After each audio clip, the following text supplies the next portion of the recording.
Ang aga mo ah. Pwede ba? Tigilan mo ako. Pasalamat ka, umuwi pa ako dito. Nog, asan? Tulog. Asan? Hindi ko na napagkikita yun ah. Kumain ka muna dito. May tinapay dito. Kasi nakipag-inuman kagabi. Eh, lasing na umuwi. Hayaan mo na matulog. Sabi Teng, si Gerald daw ang madalas kasama niyan. Sino Gerald? Eh di sino pa? Kundi yung baklang kaibigan ng isang anak mo. Yung may parlor dyan sa kanto. Ah, Geraldine. Oo, doon kasi siya nagpapagupit. Eh bakit doon siya sa mga bakla nagpapagupit?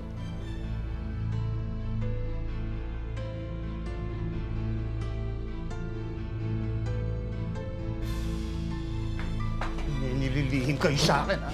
Ray, pwede ba? Pwede ba? Tumawag ka dyan! Tumawag ka dyan! Tumawag ka dyan! Sabi ko! Ha? Lumalabang ka na? Lumalaban ka na! Ha? Kaya malambot yung anak mo eh, dahil sa'yo! Kaya naman may kasalanan! Nay! Doon ka lang sa kapit mo! Nay! Tapang-tapang mo, ha? Lalabang mo! Sige, sumugod ka, sige.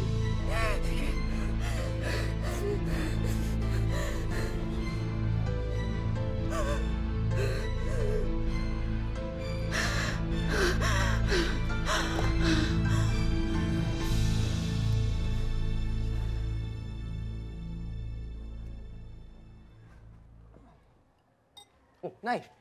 Nay, saglit na. Matatapos na to. Ayos na ako. Nay, huwag ka nang kulit. Kasi naman eh. Ito pa tumayo?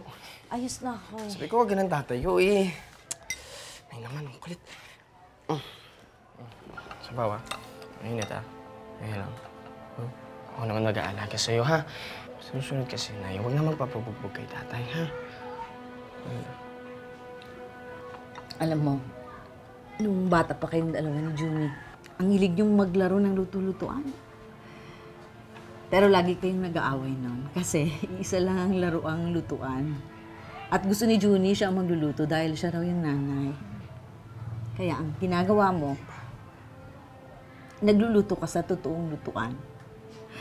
Sabi mo, gagawa ka ng sabaw. Kasi ikaw ang nanay ko at ako ang anak. Pero syempre, hindi natuloy nun ang sabaw dahil muntik nang masunog yung bahay. Pero ngayon natuloy na. Sa akin pa ba itatago? Bata ka pa lang, alam ko na. At siguro alam din ng tatay mo, kaya pinilit ka niyang ibahin sa kuya mo.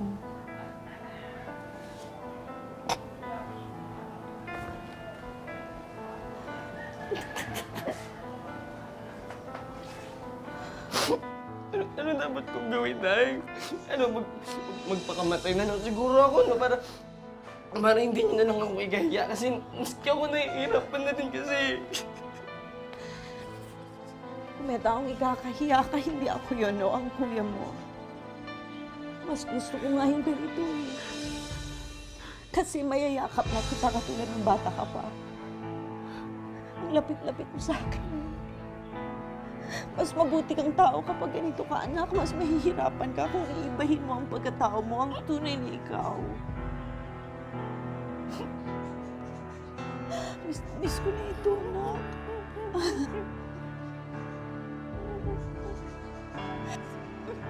Mahal na mahal kita.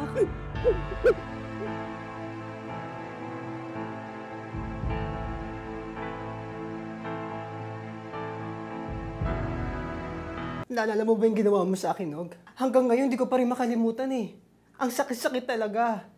Alam mo kung hindi dahil sa'yo, hanggang ngayon malamang binubog pa rin ako ni tatay eh. Dahil sa'yo napilitan ako umalis ng bahay. At dahil sa'yo, napilitan ako maging matapang. Kaya ngayon, kahit gaano ko gwapo yung mga lalaki na yan, hindi na nila ako masasaktan. Naalala mo ba yung sinabi ko sa'yo? Na pag kinailangan mo ko, huwag kang lalapit sa akin. Kuya, sorry na. Kuya, sorry na. Ba't kasi sinasadya yun eh. Sorry na. Pero sinabi ko lang naman yun eh. Kasi ito nung mangyayari, kapatid pa rin kita. Lalo na ngayon. Matagal ko na kayong pangarap magkaroon ng mawaing kapatid. Alam mo, ikaw na yung sagot sa mga dasal ko, sister.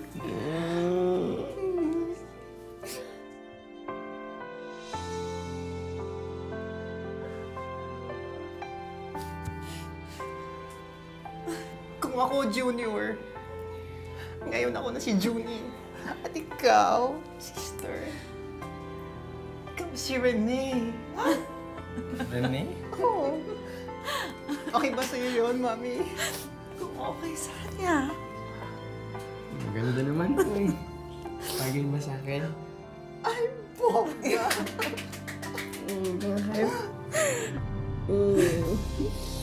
Pagkalipas ng ilang araw, mas naging mailap si Nognog sa kanyang ama.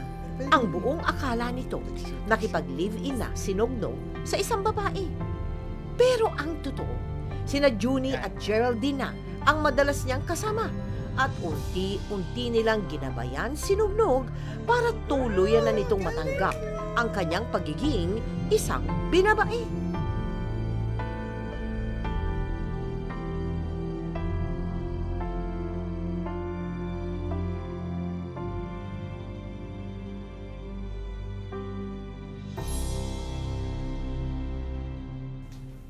Sigurado ka na ba sa gagawin mo?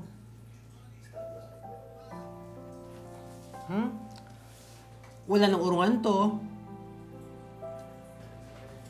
Ang tanong, siguro dapat, handa ka na bang harapin si tatay? Sigurado ako makakarating dito sa kanya. Matagal ko na rin naman siyang pinagbigyan, di ba, kuya? Ngayon ako naman.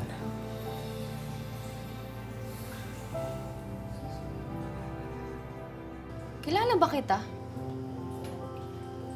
Akis? Akis, kilala mo? Hindi nga kita knows.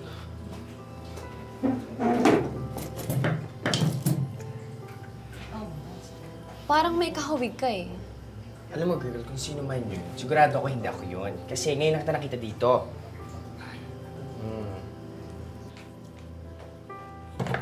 Girls! Ay, mais kayo. Bisita. Anton, nga pala, baka pwede naman na bago yung magugupit sa'yo. Ay, madam! Nog? Ay! Renee? Pwede bang ikaw na magupit kay Anton? Nog?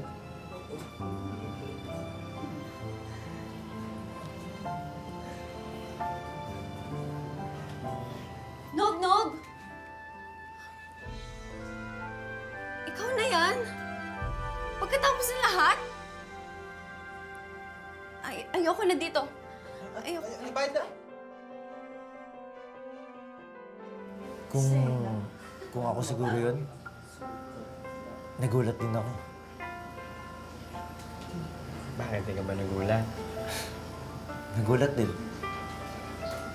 Pero nung kilala mo ako, hindi ako humuhusga ng tao. Alam mo yan. Ibig sabihin, kahit ganito ako, tanggap mo ako. Kaya mabuting gawin mo.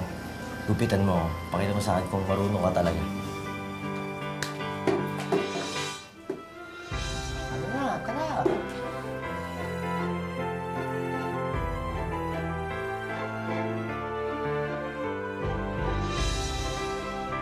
At point dumating yung kakaibang damdamin mo?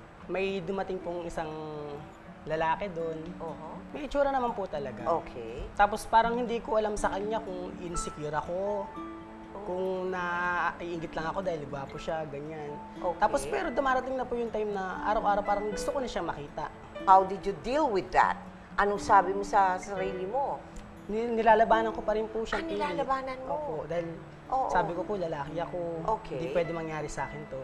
Ilang taon na yan yung panganay mo? 7 years old na po. Malaki na. Opo. Siya ba yung nagtatanong sa'yo na, Papa, bakit ganyan? Walang Oh, ganon. may time po na tinanong niya ako, sabi niya, Ano? Daddy, sabi ni Mami, ba't nakita ka raw niya nakasuot ng pambabae? Tapos in-explain ko naman po ng maayos sa kanya. Paano pinagawa? Kasi baby, ang daddy mo, nagkaroon ng dalawang kasarian, parang yung puso ko, may pusong babae na rin ngayon.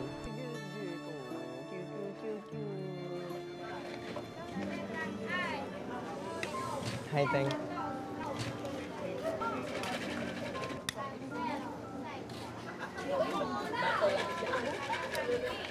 Delia, baka naman minsan pwede mong ipahiram sa akin si Jack. Ayun yung kung may pagkakatiwala naman siya sa akin. Kasi hindi pa siya nakikita ni nanay tsaka ni kuya eh. Tagal ko nang pinapasilip sa'yo tong batang to. Wala ka lang panahon eh. Ay kasi naman, pasensya na. Kasi ibang-iba pa ako nun eh. Ay asin ito na, dalawa na. Pasensya na ha. Alam mo naman, dati. Diba? Ito na, akin yan ha. Libre ko na. Laki ng pinagbago mo. Hindi ako makapaniwalang ikaw yung lalaking...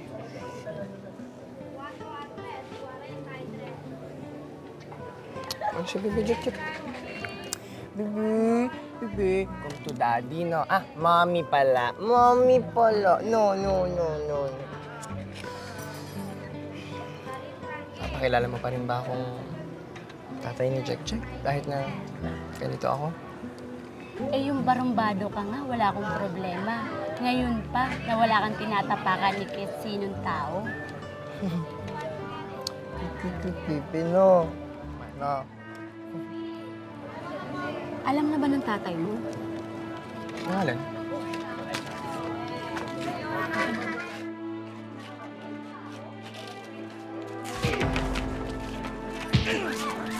Hiya ka? Ginagago mo ako? Papatayin kitang bakla ka! Ha? Tay! Di naman ikaw yun! Tay! Niloko mo ba ako? Ha?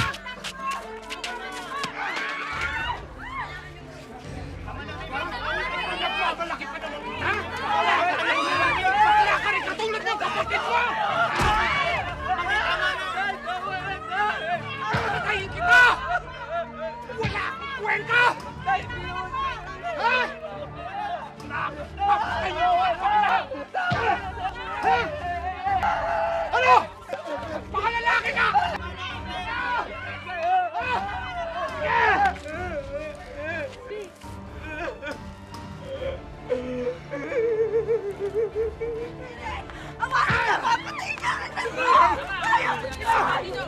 Hayaan niyo ako! Bitawan niyo ako! Papatay ko yung baklang yan! Bitawan niyo ako! Hayop ka! Hindi na ako sa'yo sasama kahit kailan! Ganun! Sige! Ano? Gusto mo rin masaktan? Ha? Gusto mo rin masaktan? Patayin mo na yung anak ko! Kasi sumama ako sa hayop, demonyo ka! Akala mo nasusukot ang pagkalalaki sa pananakit! Sige! Sige, patayin mo na kami!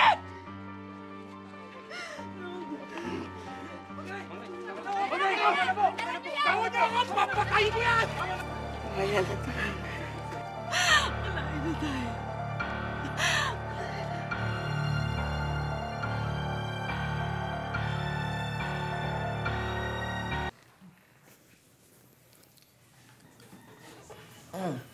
Huwag ka nang tumayo. Nay. Nay, wala to. Dapat yata dalhin na natin siya sa ospital. Nay, huwag na. Mas magastos dun eh. Kamusta ba pakaramdam mo? Sanay na ako dito, kuya. Medyo mas masakit nga lang ng konti kasi bihado ako sa Rumble eh. Kailangan naman labanan ko siya, di ba, Nay? Tatay ko siya eh.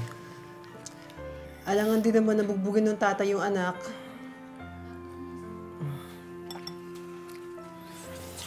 Nay, tama na. Huwag na kayong iiyak, ha? Tagal ko na rin naman nang iniwasan yung gulpi ni tatay, di ba? Tagal na nga dapat nangyari sa akin to eh. Ganito na lang yung isipin natin, Nay. Siguro lahat to kabayaran dun sa mga masasamang nagawa ko sa mga bakla. At least ngayon, malinis na yung konsensya ko. Wala na yung nog-nog na siga, galit sa bakla. Ngayon, ako na si Rene. Si Rene na proud to be bakla. Yan, ngiti ka lang na. Na mabuting anak at kapatid. At tatay ka din, Rene. Tandaan mo yan kahit bakla ka pa. Yan yung papangako ko sa sarili ko, kuya. Kahit kailan hindi ko papalakihin sa takot yung mga anak ko. Patawarin niyo ako kung hindi ako naging huwarang ina para sa inyong dalawa. Nabuhay kasi ako sa takot sa tatay niyo, kaya tinis ko lahat ng pananakit niya.